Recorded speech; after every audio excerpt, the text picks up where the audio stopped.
everything we do, like everything about us as women is impacted by our cycles. Like our hormones are so different than men. Most of us are operating in that 9 to 5, 24-hour sort of rhythm. And that is really geared and optimized for men. And women are very, very different. And so when we start to look at that and change that, it changes the way we can work, changes the way we interact with our families. It changes how much energy we feel and how we exercise, how we sleep, how we eat. Like everything that we do is impacted by our cycles. And most women just don't know about it.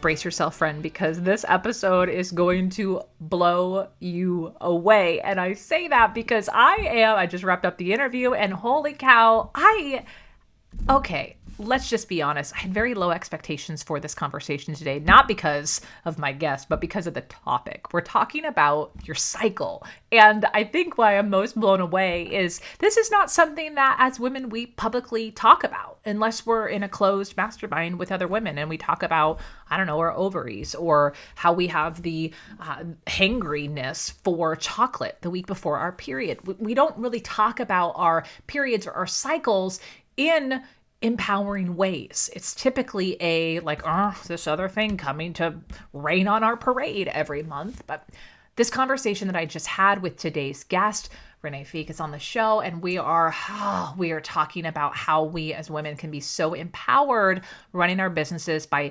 understanding the 4 phases of our cycle and tapping into them to really show up in the best way possible. The reason why I love this interview for so many reasons, but because as an entrepreneur, you want to show up in a more magnetic way. And sometimes it's just, you're not going to feel like showing up. And it's not because anything's wrong with you or you're lazy or you're just terrible at video. It could be because of where you're at in your cycle. So this was one of the most empowering conversations I have had in quite some time. You're going to meet Renae today. She has an incredible way of how she talks about this. She helps us get over the taboo nature of the topic about cycles. We talk about stats. We talk about when you want to give your body some rest and recharge and when you want to schedule speaking gigs so that you're at your best. There's so many things we cover about today around how to not just track your cycle of when you bleed, but specifically what you should be tracking so you can optimize how you show up. Yes, friend, we get into all of it. You're going to love this conversation. And hey, when we get to the end, Renae's going to talk about, I'm very excited about this. She has a 3-part training coming up, all about helping you understand how your cycle cross sections with your business. I'm going to be coming to this training. She's going to be launching her group coaching program shortly on the back end of it. I want you to check it out if this interview resonates with you. So head to the show notes to grab all the links and all the details, but pay attention. Grab a cup of coffee. You're about to hang out with your gal pals and talk about what we're not as supposed to talk about, but we're going to talk about, and we're going to make it a normative thing. Friend, you're going to love this episode. Here we go.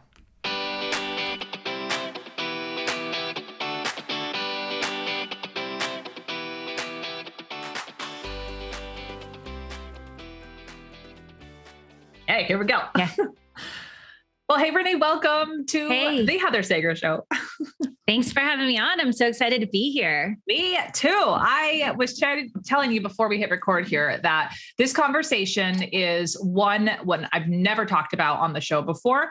And so I'm most excited for that. But also the majority of my audience is women. So this topic is definitely going to relate with them. And if it doesn't directly relate to them, they know someone who this relates to. So we're talking about our cycles today and how they overlap with how we show up in our businesses. So before anybody runs away saying like, oh my gosh, Heather is talking about our cycles on the podcast, can you just share a little bit around like, why is like cycles? One, why are you so excited about it? And 2, like, why do we need to be paying attention to this conversation? Yeah. Well, so I think most of us learned about our cycles when we were like 12, 13, somewhere around there, but we probably didn't learn a whole lot about them. And I think it was about 5 or 6 years ago, somebody had talked about, I was in a mastermind and she had talked about all this stuff around your cycles and how it impacts you. And I was like, wow, that's fascinating. And it became this entry point for me to start learning about cycle syncing. And I really didn't do a whole lot with it at that point in time, but it was just like this awareness. And then over the years, I started working with women who were just feeling burnt out and overwhelmed. And so I started sharing about our cycles and how there were certain times I felt like I wanted to burn everything down and I felt like the world's worst person and I just had nothing in me. And then other times I felt wonderful and amazing and I wanted to take on the biggest things in the world. And then really started to notice like, oh my gosh, all of this is really matching up with the cycles that she had shared 5 years before. And so that's when I really started to dig into it and learn everything we do, like everything about us as women is impacted by our cycles. Like our hormones are so different than men. Most of us are operating in that 9 to 5, 24-hour sort of rhythm. And that is really geared and optimized for men. And women are very, very different. And so when we start to look at that and change that, it changes the way we can work, changes the way we interact with our families. It changes how much energy we feel and how we exercise, how we sleep, how we eat. Like everything that we do is impacted by our cycles. And most women just don't know about it. So yeah. I love this. And it's, it's fascinating. I was listening to one of your previous podcast episodes on your show, which is awesome, by the way. That'll be a good follow-up for anyone who's really excited about this. Yeah. I think that's a weird word. Excited about this conversation. I think that's okay to say. Intrigued by this conversation. But one of the things you were talking about is just how like taboo it feels for some reason for many of us to talk outwardly about our periods, about our cycle. And can you just talk about that for a moment? Because let's just call out the elephant in the room. I know for me, 3-4 years ago, publicly talking, I would have never imagined talking about this on a podcast or on a stage of any sort. But as an entrepreneur, like we start thinking about, I don't know, there's space to start thinking about other parts of life that maybe we didn't have in the rush of corporate world. So can you just talk about that taboo nature for anybody who's like, seriously, Heather, we're having this conversation right now? Yeah. Well, I think that it comes from a lot of different angles, right? The taboo sense of why we don't talk about it and why it's here, why we have so much stigma around it. I think there's many different layers and many different facets to it. So to have the conversation say like, where did it all come from and how did it get here? It's, I think, multi-layered, but even just historically, right? Like there was the red tents and all of those, like women that went into the red tent, whether it be that it was celebrated or it was, like we're ostracizing you from the community. There's two totally different experiences I think women had in that vein. There's in the workforce, it was seen as a hindrance, right? Like that you have to keep up with men and we have to be producing just like men. And so we tried to push it aside. And even now I have people commenting on my stuff all the time about it's a private bodily function that we just don't talk about. Like it's private, you keep it to yourself. And so there's so many different layers of why we don't talk about it. It's either something culturally we've been taught, generationally we've been taught, or we've had some embarrassing moment with it and we just don't want to ever have to relive that embarrassing moment again. But even for me, like it's still something I remember when I was considering transitioning into talking and really sharing about this. I posted, I think in a business community space, I think it might've been this one that we're in. I said, I just don't want to talk about periods all the time. Like, I know this is so helpful, but I just don't want to talk about it. And I think that was because of that stigma and that taboo. Like, it's not a conversation I wanted to be having. But here I am. So I think that it comes from that, which I think also really empowers all of us as women now to be able to help change that and shape that for the next generation. And that's one of the big things. A lot of the women I work with, they come to me and they're like, this is amazing. I've never heard this before. How do I tell my kids? Like, how do I talk to my kids about this so that they don't ever grow up with that shame and stigma, and they really do embrace their bodies in much different ways from the very get-go. And it doesn't have to have that same loop that we've experienced. Yes, that's so good. And one of the stats I thought was really interesting in the episode I was listening this morning of your show, you were citing some of the statistics that came from, I think it was a period underwear company. Yeah, I think it was from Thinks. I think it was Thinks. Yeah. One of the ones I had stopped. I was on my walk this morning when I was listening to this. It was very early in the morning, and I'm walking around the neighborhood in the pitch dark with my little headlamp on, and I stopped to actually type this out. There were two statistics that really made me stop. And it was, one of them was 50% of men think it's inappropriate to talk about this in the workplace. Yep. And then the second one you had mentioned was 63% of women cancel their plans due to something related to their cycle. Mm-hmm. Can you just talk about that for a little bit and why that's, something that we really need to be paying attention to? Yeah, I think even if you just look at it, like the most workplaces were built in a masculine sort of business space. And so it has a very much masculine energy. And I think that we have the power to shift that now, right? That's kind of the mission that I'm on, is to help create this more feminine based businesses, right? Like women leading businesses differently. And so, but just having the conversation in the workplace is huge, that if you go to work and you're working the same every single day throughout the month, you're going to be functioning very differently.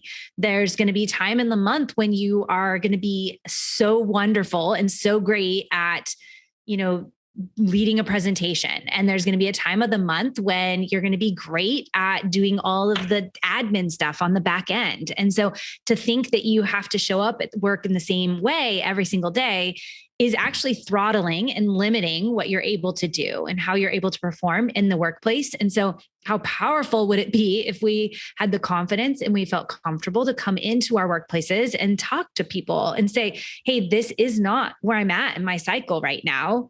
And I actually could perform much better, have higher levels of productivity if I operated in this way. But right now, the stigma is that men think it's inappropriate. And I think part of that is because there isn't this awareness around productivity. There isn't the awareness of all of these other layers to it. It's just this bleeding stigma part of it. There's just so different understanding of that. And then the other part of it, of this idea of canceling plans, one is because oftentimes there's actually a lot of women that don't even pay attention to their cycles. They have no idea when it's coming, what's happening, when it's going to be. And so they might schedule something that they really want to do. And then they get there and it just doesn't feel like it. They just don't have the energy, whether or not it's actually when you're bleeding or if it's in that week or so before. You might just not feel it because your body is naturally not made to be in that space. And so you're canceling, but then on top of that, you're not only just canceling and saying hey, I just don't feel it because of where I'm at in my cycle. The statistic that I shared in there, that people have to feel like they have to come up with some excuse as to why they're canceling and can't be honest about why they're canceling. So it's just the awareness of where you're at. So I know, I'm sure we'll probably get into it, but I plan my business launches.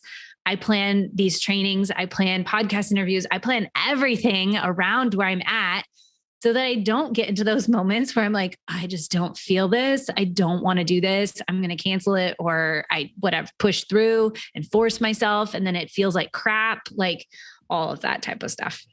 I think this is really going to resonate with people in an interesting way, right? So we talk a lot about showing up, sharing your voice on stages, virtual stages, live stages, on video.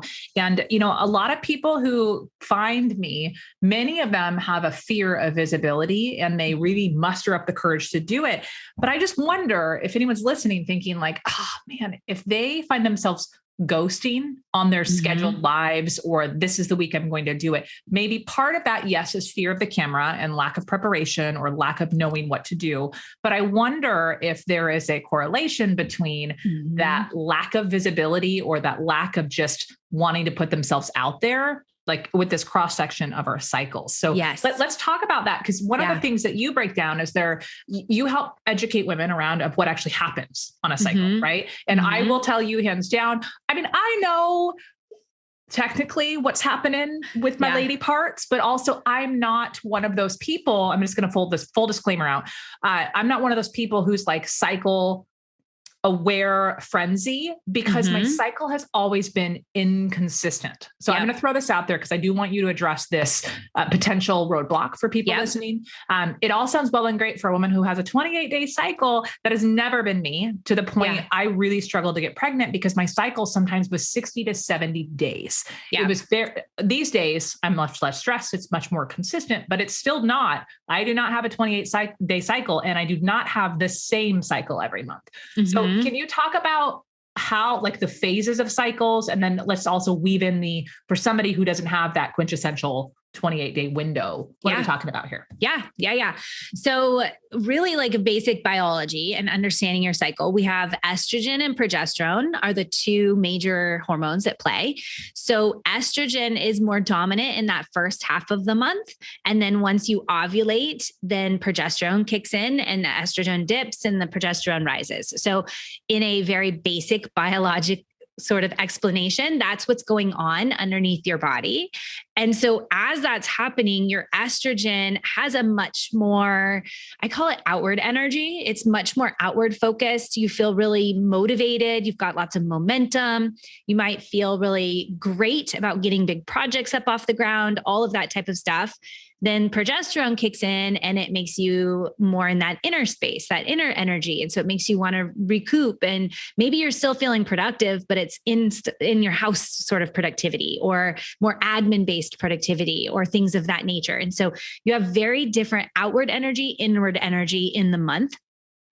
Then even in that, breaking it down even further, I have what I call the 4 phases. And so the 4 phases, number 1 would be when you're actually bleeding. And so that's your recharge phase. And really, truly, that's what you should be focused on in that phase, is recharging, giving yourself space, getting off social media, taking a break, whatever it might look like. It doesn't have to be just completely resting and vegging and doing Netflix binging the whole time, but really looking at, what do you need to recharge? What do you need to fill your cup, fill your battery? Because that next phase is your accelerate phase. So looking at it kind of like the Tesla, I use this analogy a lot because I love it, but a Tesla runs on battery. And if you don't charge a Tesla, it's not going to go anywhere. Like if you drive out in the middle of the desert and you don't have a charging station, eventually it's going to stop and you're not going to be able to keep going. And so why as women do we think that we can just keep going without ever recharging? And so how beautiful that your body has this natural recharge built in every single month. And so looking at hey, if I take this recharge right now, when I enter into that next phase, the accelerate phase, I'm actually entering into that phase with my juices loaded. Like I am ready to go, ready to hit the ground running. And I'm going to hit my highest levels of productivity because I've created that space for the recharge. So once you enter into that accelerate phase, that is a prime time for getting big stuff done, getting big projects off the ground, lots of momentum. Oftentimes women feel ready to take on the world, feel super productive. If you're an ambitious, driven woman, like most women would love to hang out in this phase all the time if it was possible, because it just feels so good. And then you reach the top, which is that connect phase, right around the time when you would be ovulating.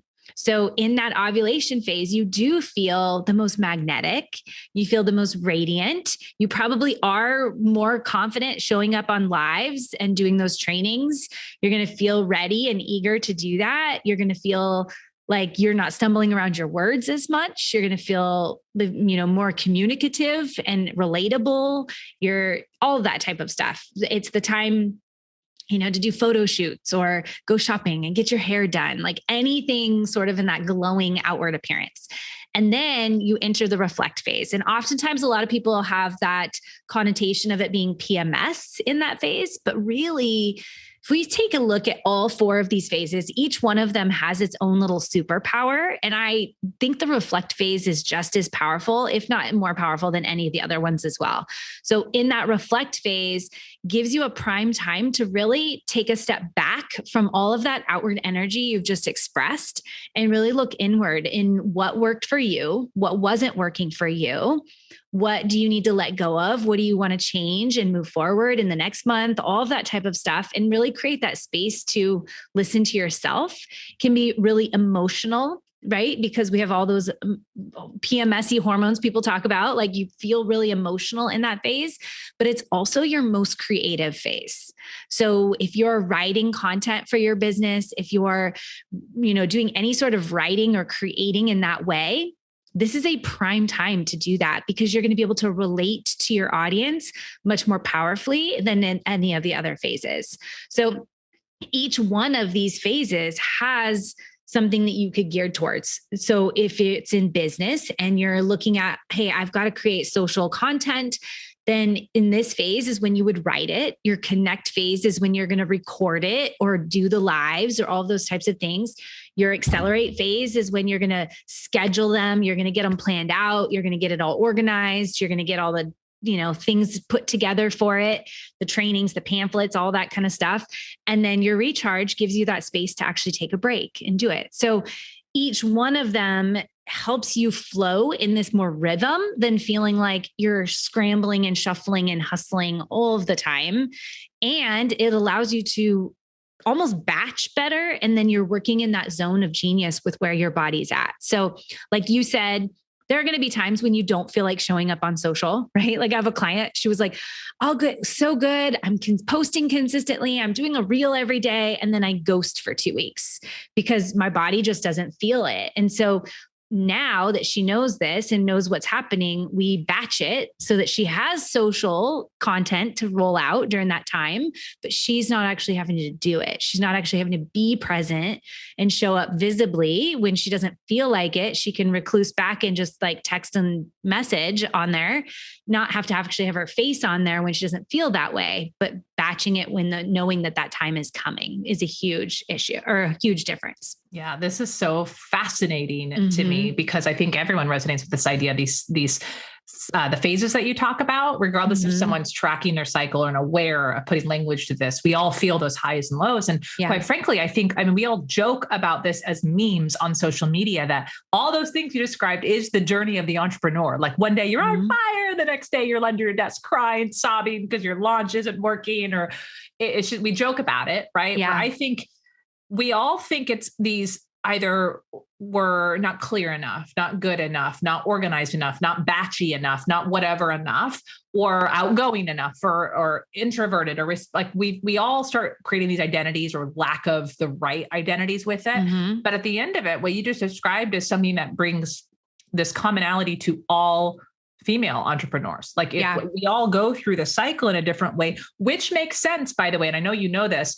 I think this is why there is such a big, I'm going to call it a like rumbling revolt, if you will, online in the last, I would say 5 years or so, that women, especially coaches and course creators, are going, look, I'm kind of done learning from the man who not only has more pushy tactics, but I actually think it's more of this respecting the vibe of how we as women flow, pun intended. Like, yeah. Well, there's this big push about being consistent, right? Like building and consistently doing the same things over and over and over again. And in a former time, I was in a network marketing company, and that was what it was. It was like, do the same thing over and over and over again, just repeat it. And I was like, one, that sounds freaking boring.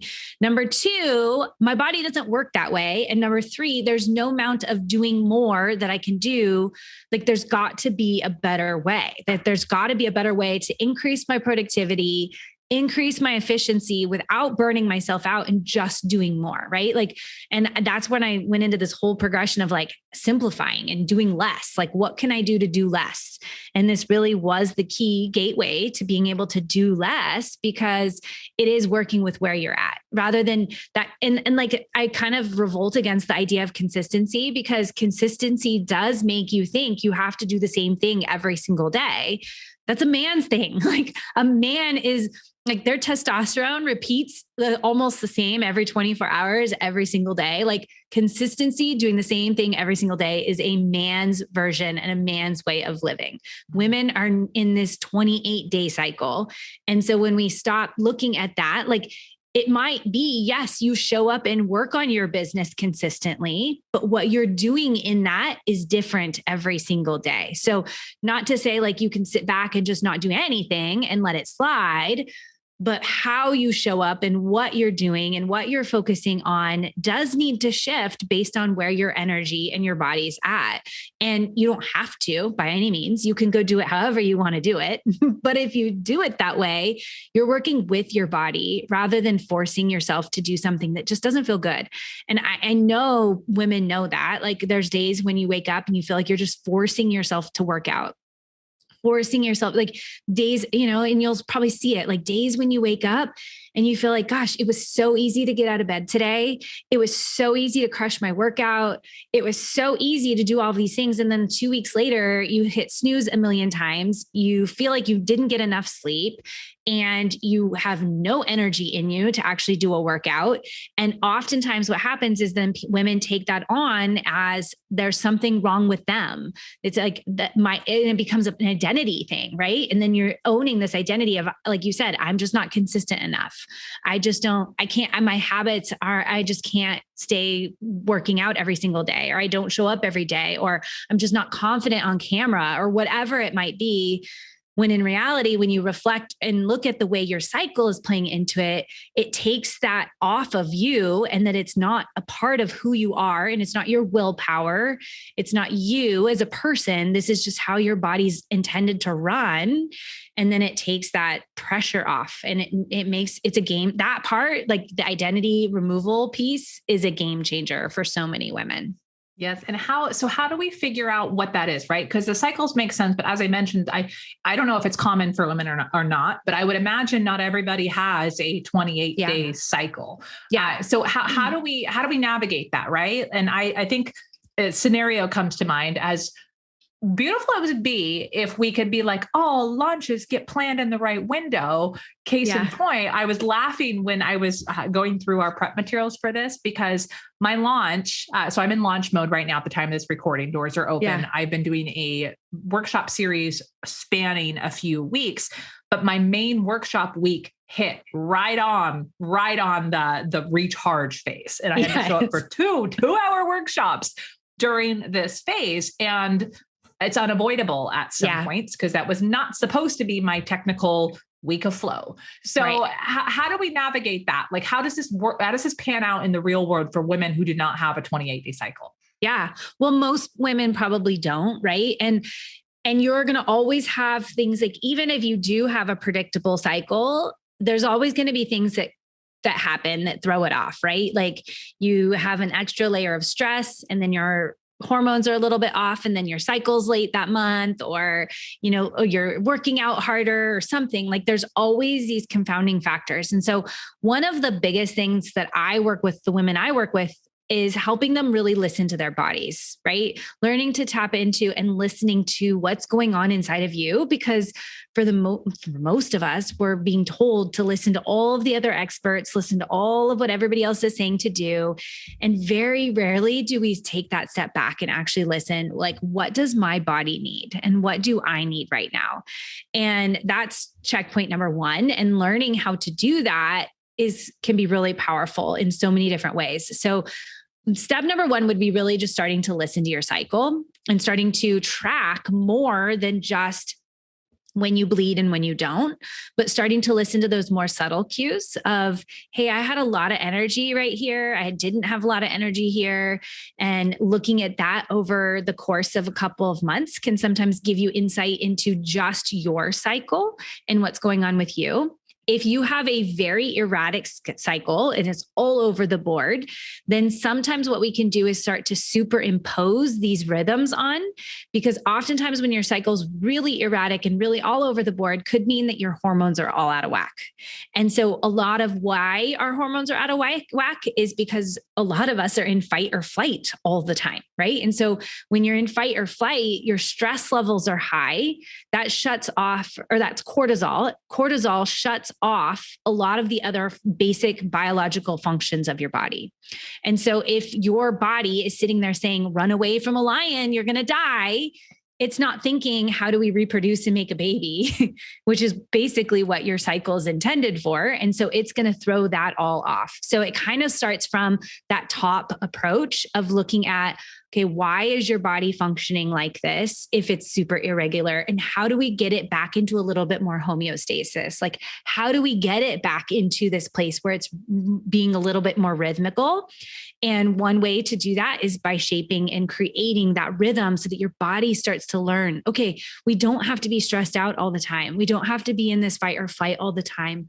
We do have these ebbs and flows. We do have times of rest. We do have times of pushing, but we also have this balance, and that can help bring the cycle into a little bit of an alignment. So I have seen this, that like, this is how it worked with me. I had been postpartum, no cycle at all for a very long time, started tracking.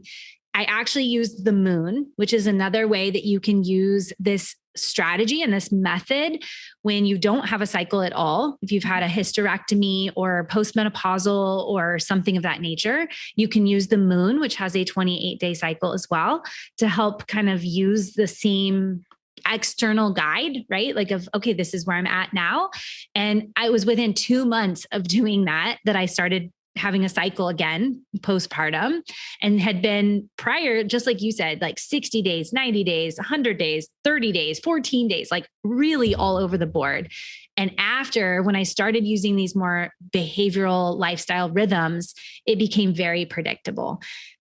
Life is going to throw things like COVID and the COVID vaccine and all of those other pieces. And this last year, my cycle's been off, but I've still been able to tap into those general, more bigger, broader categories and the awareness of like, hey, you know what? This is where I should be based on my calendar and how I map out my calendar, but my body doesn't feel this way. My body feels like this. And so I'm going to lean in and trust into that and go that way. And so it's a little bit of that like science, but also learning to really listen to your body.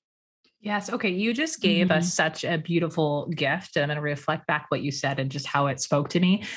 Side note for just a moment. Yeah. I know you and I are in programs together that we talk a lot about mindset of a business owner. And one of the things that I know we both hold very true is us owning our own realities and creating our own realities and not just letting life happen.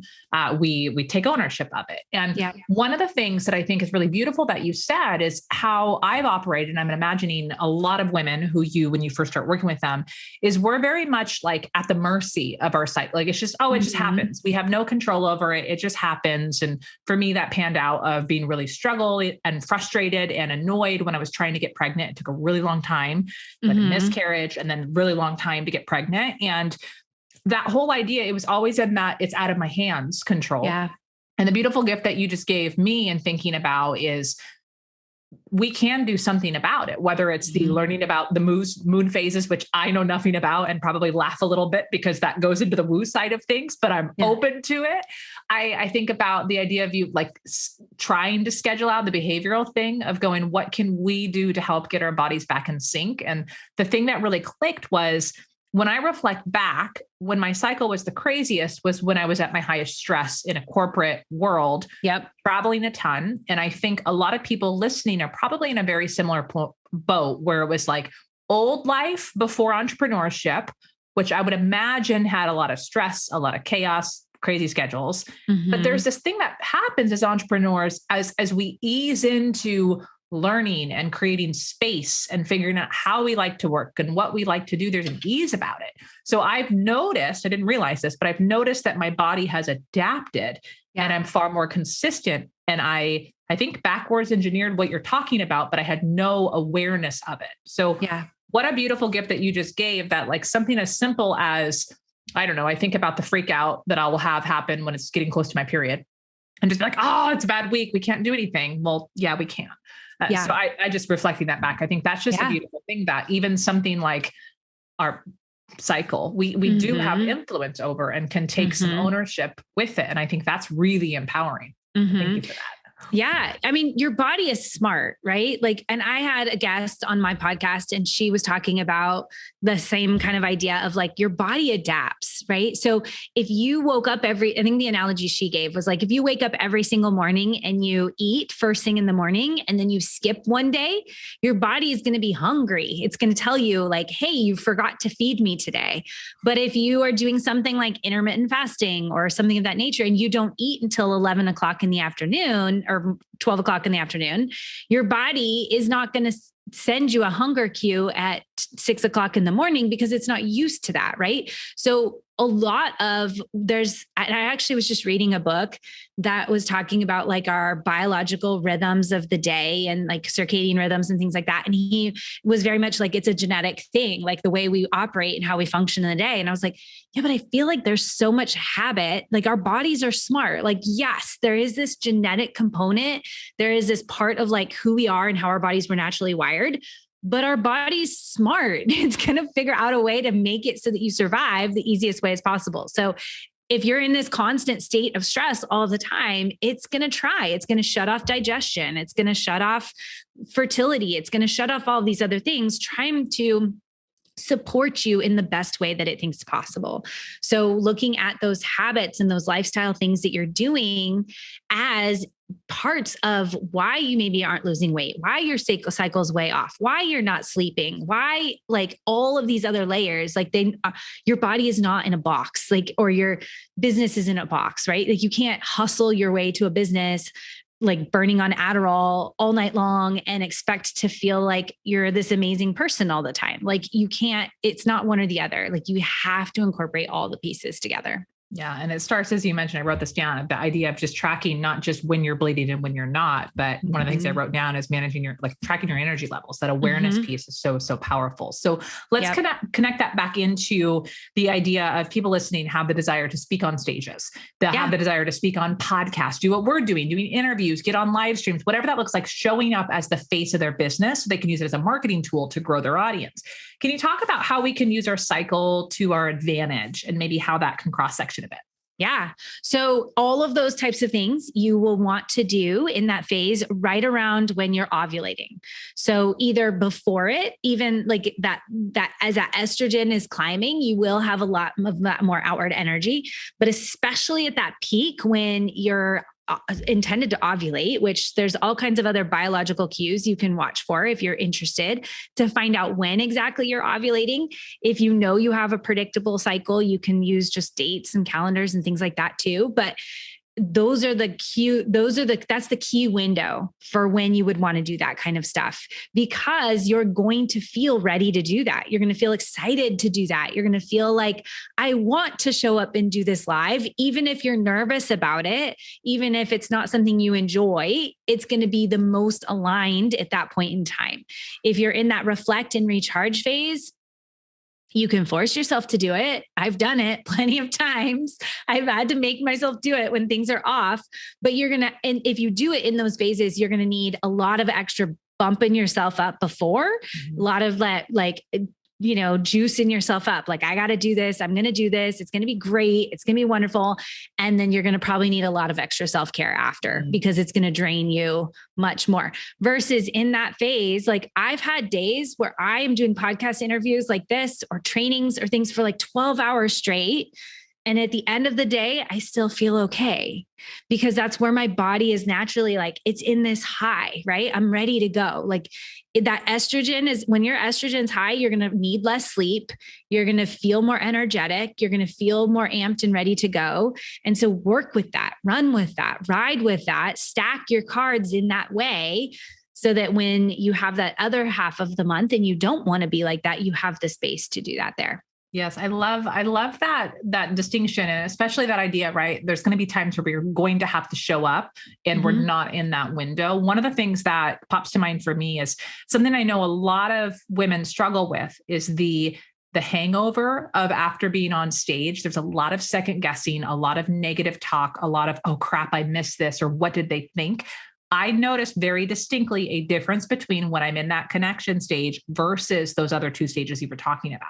So I think one, just calling out that piece there is, if you have a tendency to beat yourself up after you put yourself out there, that you said post self-care after, know that in advance, bake that time into it. And you have to pump yourself up on the backside, not just the front side. Yeah. Because it's going to require so much more of your energy.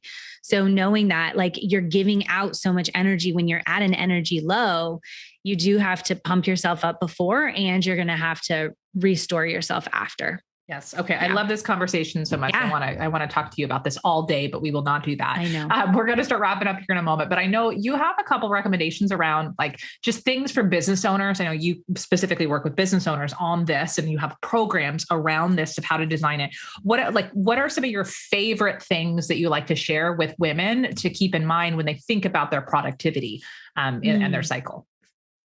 Yeah, I think the biggest thing for me is like the permission to not have to do it all the time. Like you don't have to. There are going to be times when you do want to take a break and you want to get off, and letting yourself feel that way, right? Like even we have the season or like the phases of our month, we have seasons of the year as well. Like, right. When we start to look at this cyclical rhythm on a much bigger, broader scale, we have them in the year as well. So oftentimes I hear people talking about like boosting up, getting a big bunch of revenue, going hard at the end of the year, trying to hit that last quarter really hard.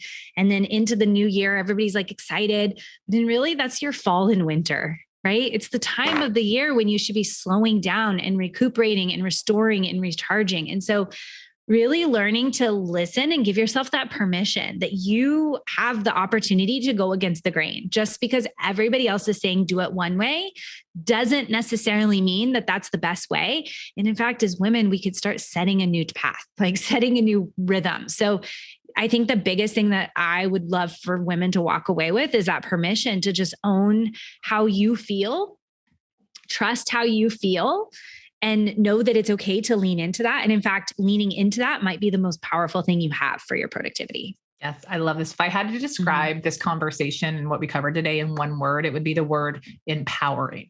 Like what a beautiful gift this conversation is helping women understand that the whole idea of designing your business, like in a way that feels good, it really is customized, but this just gives another lens to look through that empowering. It's just, it's really, really beautiful. So I'm so grateful for you for being here today. Yes. Renae, for other people who are feeling like equally wound up, maybe they're in their connection mode and they were like, yes, we want to do this.